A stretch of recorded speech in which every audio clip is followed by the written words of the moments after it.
Israel Gaza போர் சுமார் 2 ஆண்டுகளாக நடைபெற்று வருகிறது. நீங்கள் இந்த திரையில் ரொம்ப தெளிவாக பார்த்துக்கலாம். இங்கே பாருங்கள், இஸ்ரேலில் இந்த மார்க்கிங் பண்ணியிருக்கோம். அதே போல் இந்த 2 பகுதிகள் சேர்ந்தது தான் பாலஸ்தீனம். ஒன்று மேற்கு கரை என்று அழைப்பார்கள், இன்னொன்று காசா. இது சேர்ந்தது தான் பாலஸ்தீனம்.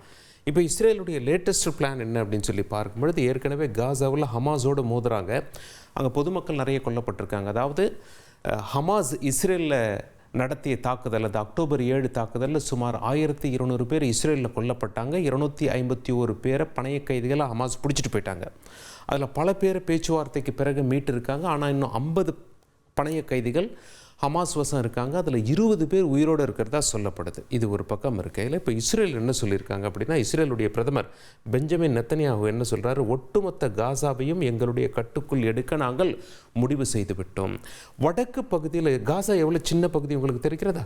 வடக்கு பகுதியில் இருக்கக்கூடிய காசா சிட்டி, அந்த காசா நகரம் என்ற பகுதியை முதலில் நாங்கள் கட்டுக்குள்ளே எடுப்போம் அப்படின்னு சொல்லியிருக்காங்க. இங்கே உள்ள காசா மக்கள் எல்லாம் தெற்கு பகுதியில் ஒன்று திரட்டி வருகிறது இஸ்ரேல். சரி, இதெல்லாம் ஒரு பக்கம் இருக்க, என்ன பிளான் அப்படின்னு சொல்லி கேட்கும்போது, இப்போது இஸ்ரேல் தரப்பில் என்ன சொல்லப்படுகிறது, மக்களை தெற்கு நோக்கி வரவழைத்து விட்டு வடக்கு பகுதியில் இராணுவத்தை அனுப்புவது. அந்த இராணுவத்தை அனுப்புவதற்கான காலகட்டம் என்ன என்று சர்வதேச பத்திரிகையாளர்கள் இஸ்ரேல் அரசாங்கத்துக்கிட்ட கேட்கும்போது சுமார் 2 மாத காலம் ஆகலாம் அப்படின்னு சொல்கிறாங்க.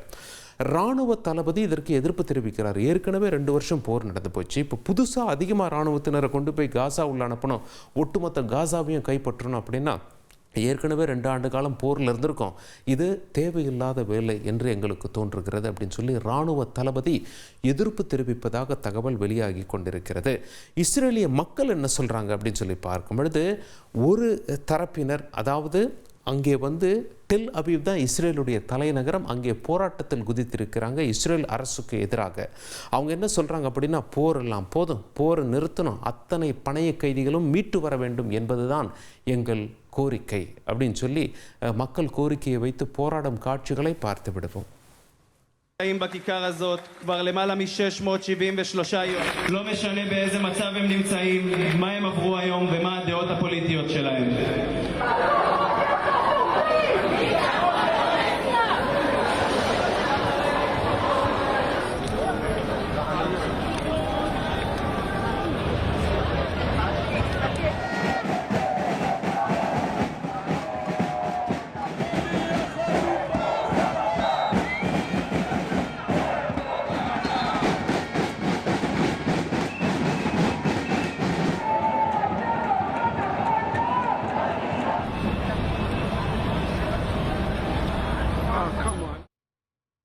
ஹமாஸ் காசாவிலேருந்து இஸ்ரேல் மீது நடத்திய தாக்குதலில் நம்ம உயிர் பலி பார்த்துட்டோம், 1200 பேர் அப்படின்னு சொல்லி. பதிலுக்கு இஸ்ரேல் தற்பொழுது வரை தொடர்ந்து தாக்குதல் நடத்தி கொண்டிருக்கிறது காசாவில். இதில் உயிர் பலி 61,500 பேர். இதில் குழந்தைகளும் கணிசமாக பல ஆயிரக்கணக்கில் உயிரிழந்திருக்கிறார்கள். அது மட்டும் இல்லை, சமீபத்தில் இஸ்ரேல் ஒரு நடவடிக்கை எடுத்திருக்காங்க. இந்த காசா ஸ்ட்ரிப்பை நீங்கள் உற்று நோக்கினீங்க அப்படின்னா, ஒரு பக்கத்தில் எகிப்து இருக்கும் பாருங்கள், இன்னொரு பக்கம் கடல் பகுதி இருக்கும், இன்னொரு பக்கம் இஸ்ரேல் தான். இதை தாண்டி அவங்களுக்கு எந்த நிலப்பரப்பும் கிடையாது. இந்த 3, அதாவது 2 தரப்பு நிலப்பரப்பு, இன்னொன்று கடல் பகுதியை இஸ்ரேல் தான் கட்டுக்குள்ளே வச்சுருக்காங்க. அதனால் இஸ்ரேலுடைய அனுமதி இல்லாமல் யாரும் காசாக்குள்ளே நுழைய முடியாது. உணவுப் பொருட்களும் இஸ்ரேல் அனுமதி கொடுத்தா தான் எகிப்திலிருந்து காசா உள்ள வர முடியும், கடல் மார்க்கமாக இருந்து காசா உள்ள வர முடியும், இஸ்ரேல் பகுதியிலிருந்து போக முடியாத. காசா முழுமையாக இஸ்ரேலுடைய கட்டுப்பாட்டில் இருக்கிறது.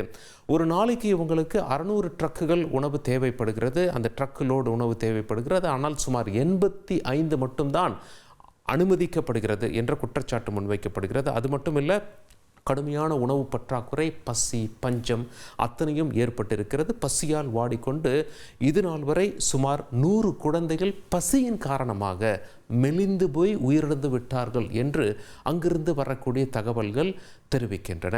இஸ்ரேல் என்ன பண்ணுறாங்க, மேலிருந்து, அதாவது ஹெலிகாப்டர்லேருந்து, இராணுவ ஹெலிகாப்டர்லேருந்து உணவுப் பொருட்களை பேராஷூட் மூலம் வீசி எறிகிறார்கள். துணைக்கு இப்போ பக்கத்து நாடான ஜார்டனும் என்ன பண்ணுறாங்க, நாங்களும் உங்களுக்கு உதவி பண்ணுறோம், எங்களுடைய இராணுவ விமானத்தில் கொண்டு போய் காசாவில் பொருளை போடுறோம் அப்படின்னு சொல்லி போடுறாங்க. அந்த காட்சிகள் வழியாக இருக்குது, அதை பார்த்து விடுவோம்.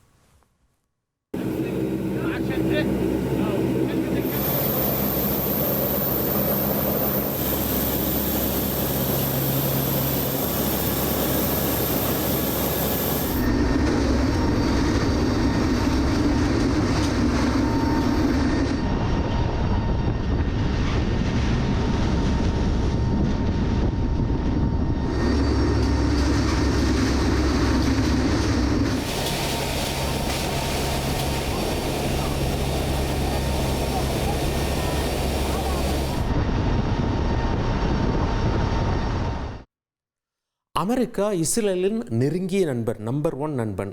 மற்ற நாடுகள்லாம் அடுத்த கேட்டகரியில் இருக்காங்க. ஜெர்மனி நம்பர் 2வது நண்பன் என்று பார்க்கப்பட்டாலும் ஜெர்மனி இதை கண்டிச்சிருக்காங்க. ஜெர்மனி என்ன சொல்கிறாங்க, காசாவை முழுதாக ஆக்கிரமிப்பு செய்வன் என்று சொல்வது ஏற்க தகுந்ததல்ல, உங்களுக்கு நாங்கள் இராணுவ உதவி செய்ய மாட்டோம் அப்படின்னு சொல்லி நெருங்கிய நண்பனான ஜெர்மனி கைவிரித்து விட்டார்கள். இஸ்ரேலின் நண்பனாகிய மற்ற நாடுகளும் இதற்கு எதிர்ப்பு தெரிவிக்கிறார்கள். பிரிட்டன், பிரான்ஸ் இவங்கெல்லாம் இஸ்ரேல் நீங்கள் செய்கிறது தப்பு அப்படின்னு சொல்லி வெளிப்படையாகவே பேசி வருகிறார்கள். இன்னும் சில நாடுகள், கனடா, மற்ற நாடுகள்லாம் என்ன சொல்கிறாங்க, இப்படியே போனால் நாங்கள் பாலஸ்தீனம் என்றொரு நாடை அங்கீகரிக்க வேண்டியிருக்கும் அப்படின்னு சொல்லியிருக்காங்க. இதை தவிர அரபு நாடுகள் இந்த நடவடிக்கையை கண்டிச்சிருக்காங்க. அவங்க என்ன சொல்கிறாங்க, எகிப்திலிருந்து ஆயிரக்கணக்கான வாகனங்கள் காத்து கொண்டிருக்கிறது. அனுமதி கொடுத்தா இஸ்ரேலுடைய காசா வந்துடலாம். ஒரு நாளைக்கு 600 ட்ரக்கு தேவைப்படுது. ஆனால் இஸ்ரேல் 85 ட்ரக்குகளுக்கு மட்டும்தான் அனுமதி கொடுக்கறதுனால கொஞ்சம் உணவுப் பொருட்கள் வருது. மக்கள் லட்சக்கணக்கில் இருக்காங்க, 22 லட்சம் மக்கள் இருக்காங்க, போதுமான உணவு இல்லை. அப்போ உள்ள வர ட்ரக்குகள்லேருந்து யார் பொருட்களை எடுக்கிறது என்று ஒரு தள்ளுமுள்ளு, ஒரு அடிதடி நடக்கிறது. அங்கே பல பேர் மரணிக்கிறார்கள். அங்கே இஸ்ரேல் இராணுவமும் சரி, அங்கே இருக்கக்கூடிய பாதுகாவலர்களும் அவர்களை சுட்டு விடுகிறார்கள். அங்கே மக்கள் உயிரிழக்கிறார்கள். அந்த குறிப்பிட்ட பகுதியில் இதை அதிகமாக ட்ரக்குகளை அனுப்பிவிட்டாலே அங்கே உள்ள பசி தீர்ந்துவிடும். ஆனால் ஹெலிகாப்டரில் கொண்டு போய் பேராஷூட் கட்டி உணவுப் பொருட்களை போடுறேன் அப்படிங்கிறது ஒரு பப்ளிசிட்டி ஸ்டண்ட் என்று மற்ற நாடுகள்லாம் இஸ்ரேலை விமர்சித்திருக்கிறார்கள். அப்படி ஹெலிகாப்டரில் கொண்டு போய் உணவுப் பொருட்களில் போடும்போது அது வேகமாக வந்து பூமியில், என்னதான் பேராஷூட்டில் கட்டி விட்டாலும் பூமியில் வந்து விழும்போது ஒரு ஃபோர்ஸோடு விழும் இல்லையா, அது பட்டு சிலர் உயிரிழக்கிறார்கள் என்ற தகவலும் வெளியாகி கொண்டிருக்கிறது. லேட்டஸ்ட் வீடியோ காட்சி ஒன்று வெளியாகி இருக்கிறது, அதனையும் பார்த்து விடுவோம்.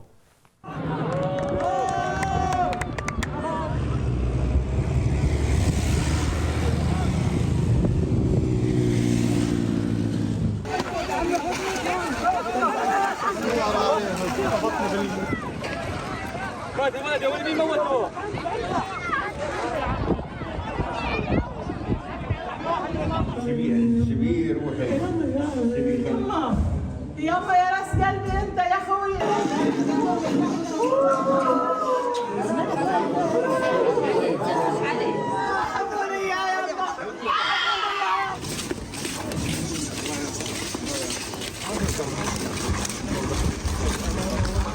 كان فكيته. அந்த ட்ரக்குகள்லாம் எகிப்திலிருந்து காசா எல்லைக்குள்ள சிலது நுழைகிறது, பல ட்ரக்குகளுக்கு அனுமதி இல்லை. அந்த காட்சிகளையும் பார்த்து விடுவோம்.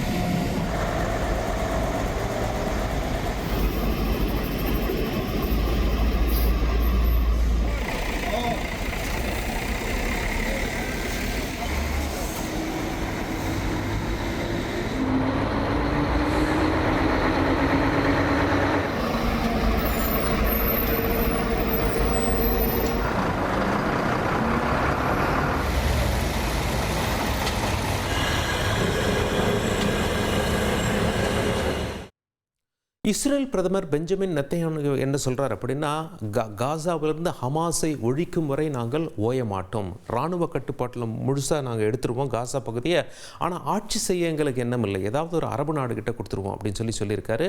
ஆனால் எந்த அரபு நாடுகிட்ட எப்படி ஆட்சியை ஒப்படைப்பார் என்று தெளிவுபடுத்தவில்லை.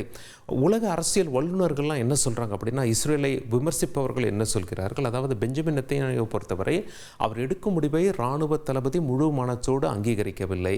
இஸ்ரேல் மக்கள் அதை எதிர்த்து போராட்டத்தில் ஈடுபடுகிறார்கள், பணைய கைதிகளை மீட்டு வர வேண்டும், போரை முடிக்க வேண்டும்னு சொல்கிறாங்க. அப்போ யாருக்காக இந்த முடிவை எடுக்கிறார்? அவருடைய அரசியல் எதிர்காலத்திற்கா? ஒருவேளை போர் முடிந்துவிட்டால் அவர் மீது அங்கே இஸ்ரேல் நீதிமன்றங்களில் ஊழல் குற்றச்சாட்டில் வழக்குகள் நடைபெற்று வருகிறது. அது மட்டும் இல்லாமல் போர் முடிந்துவிட்டால் ஒருவேளை ஆட்சி கையை விட்டு போயிடுமா என்ற நிர்பந்தமும் உள்நாட்டில் அவருக்கு இருக்கிறது. எனவே போர் நீடிக்கும் வரை அவருடைய ஆட்சிக்கு ஆபத்தில்லை என்றே எங்களுக்கு தோன்றுகிறது. இதன் காரணமாகவே அவர் போரை நீட்டித்து கொண்டிருக்கிறார். இராணுவ தளபதியின் எதிர்ப்பு இருந்தும் உள்ளூர் மக்களின் எதிர்ப்பு இருந்தும் அவர் இப்படி ஒரு மாபெரும் முடிவை எடுத்திருக்கிறார் என்றால் அவருடைய அரசியல் எதிர்காலத்தில் நோக்கத்தில் கொண்டே அவர் செயல்படுகிறார் என்று அவர் மீது குற்றச்சாட்டு வைப்பவர்கள் சொல்லி வந்தாலும் இஸ்ரேலுடைய அரசாங்கம் தரப்பில் என்ன சொல்லப்படுகிறது அப்படின்னா, நாங்கள் அதாவது கேபினெட், செக்யூரிட்டி கேபினெட் இந்த முடிவுக்கு ஒப்புதல் அளித்திருக்கிறோம். அரசாங்கம் மக்களால் தேர்ந்தெடுக்கப்பட்டது, எனவே அரசு எடுக்கும் முடிவு பெரும்பான்மை மக்கள் எடுக்கும் முடிவு என்பதால் இதில் எங்களுக்கு எந்த சந்தேகமும் இல்லை. ஹமாஸை ஒழிக்கும் வரையில் நாங்கள் ஓயமாட்டோம். காசா முழுவதும் இஸ்ரேலுடைய இராணுவ கட்டுப்பாட்டில் இருக்கும். அந்த கொண்டு வரும் முயற்சி ஆரம்பித்து விட்டது என்று சொல்கிறார்கள்.